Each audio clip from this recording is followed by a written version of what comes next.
Hello, today is Wednesday, October 8th, and welcome to episode 511 of Fault Lines, the National Security Institute's podcast that gets you quickly up to speed 3 times a week on the national security and foreign policy debates shaking up America. I'm NSI Deputy Director Martha Miller, and in a more intimate episode today, I'm joined by Senior Fellow Andy Kaiser, just the two of us to riff on something really interesting and important.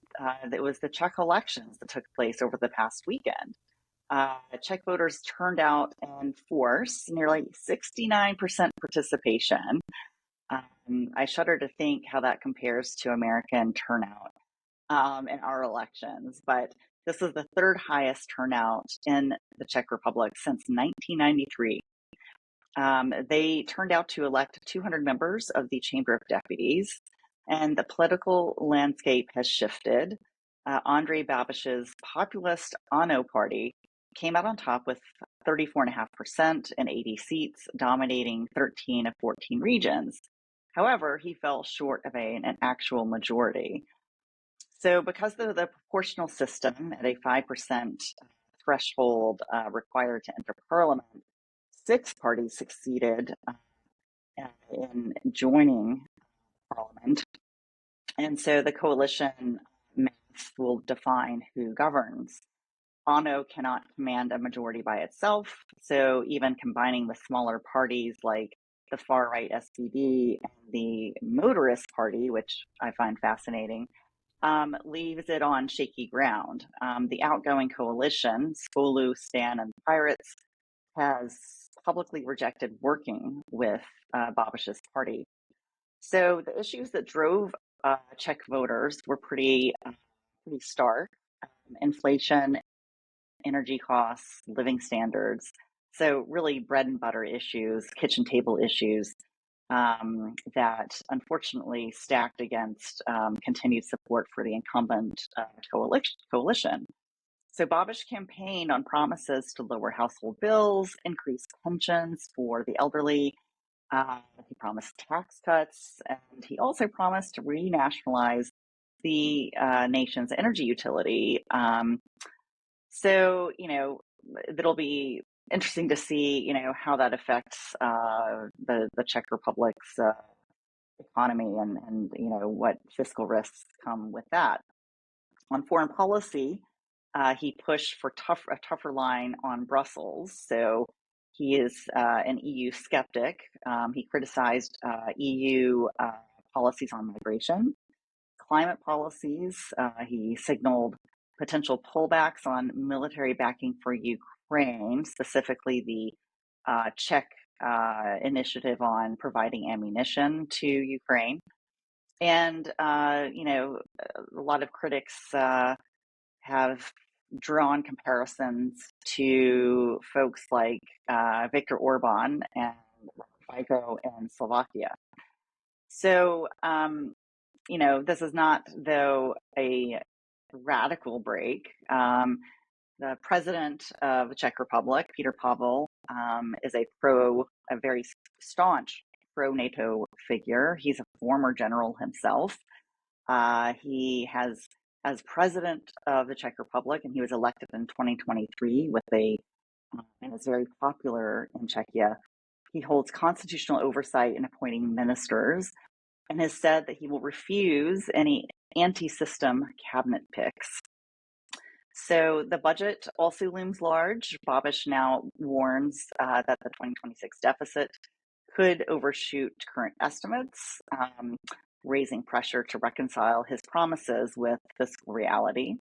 So, Andy, just want to chat a little bit with you about, where Czechia goes from here. I'd like to get into, their posture towards the EU, NATO, and Ukraine in particular.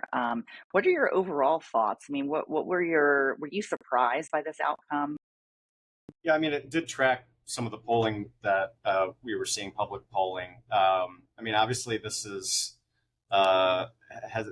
result has taken a great interest in Moscow. The Russians flooded Czech social media in particular with their usual batch of disinformation, misinformation.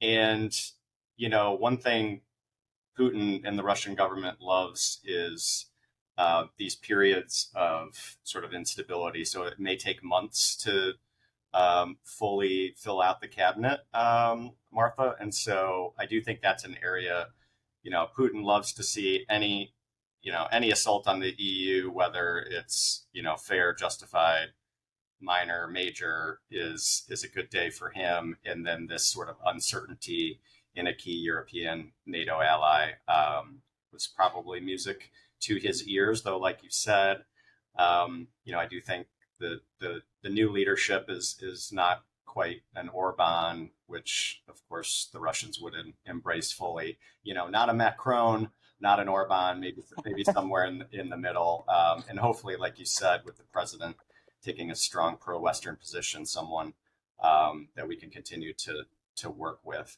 The public positioning of Babiš in particular, it does not sound all that dissimilar from Donald Trump, for example, right? So you have a billionaire, you have someone who's pro-tax cuts, anti-immigration, and sort of a NATO Ukraine skeptic, which is similar to, there's some similarities to President Trump's positions on those issues.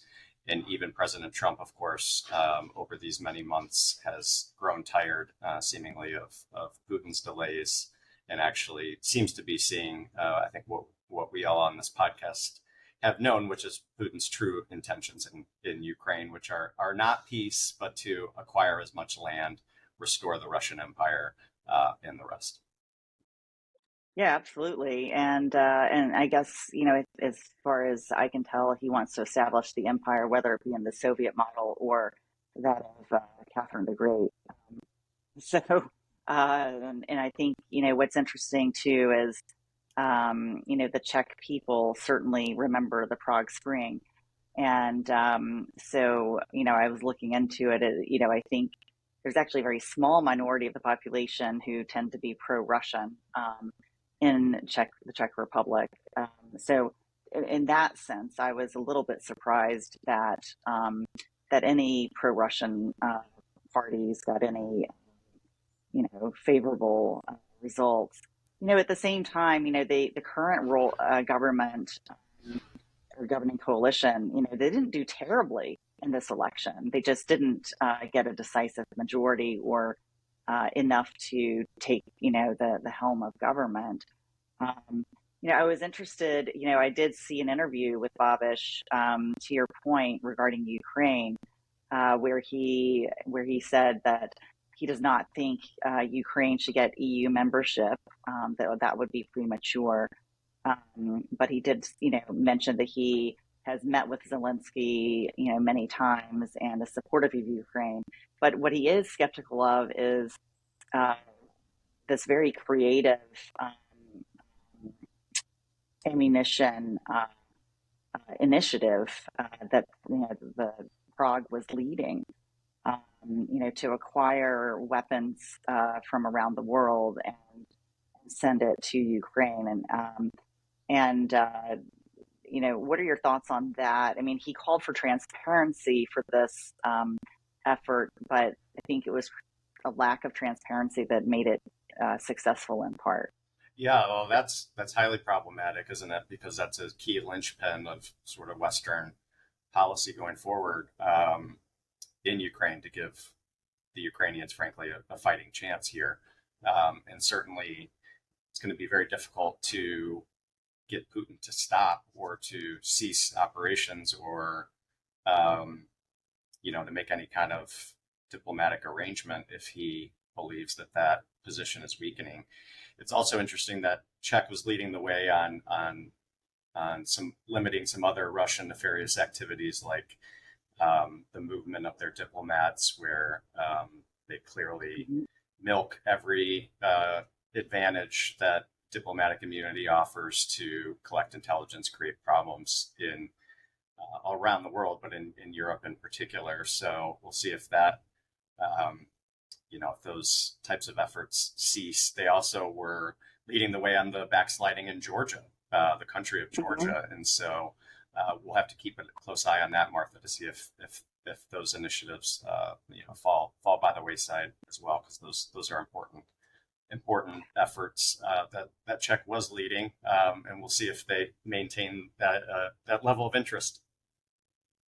Right. Or, will other NATO countries or EU countries take on that mantle? Obviously, unrelated to the Czech elections, we witnessed the drone incursions from presumably Russia in Estonian, Polish, Danish, Swedish, Norwegian, and Dutch, and I think German airspace, shutting down airports for hours at a time. And last week, Mette Frederiksen in Denmark hosted Zelensky and other European leaders to discuss Ukraine and the Russian threat. And she herself declared that this was hybrid warfare, and didn't mince words about that. So, it's possible that we'll see other countries such as the Baltics or the Nordics taking on this mantle if Prague doesn't continue to do this. And sometimes I am wondering, to what extent Babiš is paying lip service to voters, while perhaps, his actions could be much better than his words. What about for the United States? Do you see this, changing anything in our relationship with the Czech Republic at all? I'm guessing the sort of the America First MAGA crowd will, see this as someone who is like-minded, someone probably they can do business with. The whole the billionaires love billionaires, Martha. So I'm told. Well, because we are, and we know that, right? Exactly.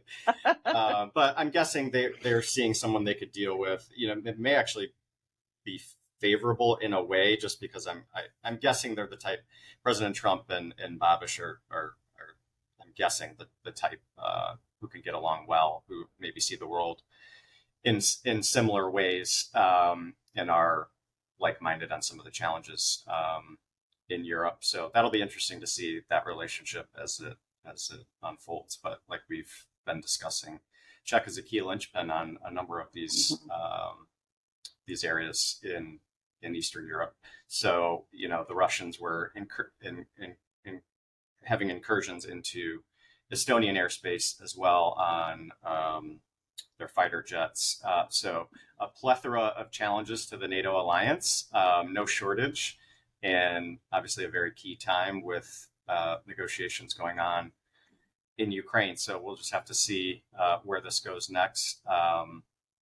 Some reason to be hopeful, but some concerning clouds on the horizon as well, Martha. Well, Andy, on that note, I think we can say that's a wrap. Thanks to you, Andy, for your stalwart participation today. And thanks, as always, to Kelly Crowley, Taylor Lane, Claude Jennings, and the NSI team for helping produce today's episode. Please join us on Friday, October 10th, for another episode of Fault Lines, NSI's podcast that gets you smart fast on the national security and foreign policy debates shaking up America. We are also on YouTube, so check out our channel for a video of today's episode and our other episodes. And if you like what you heard or saw, please rate, review, and subscribe.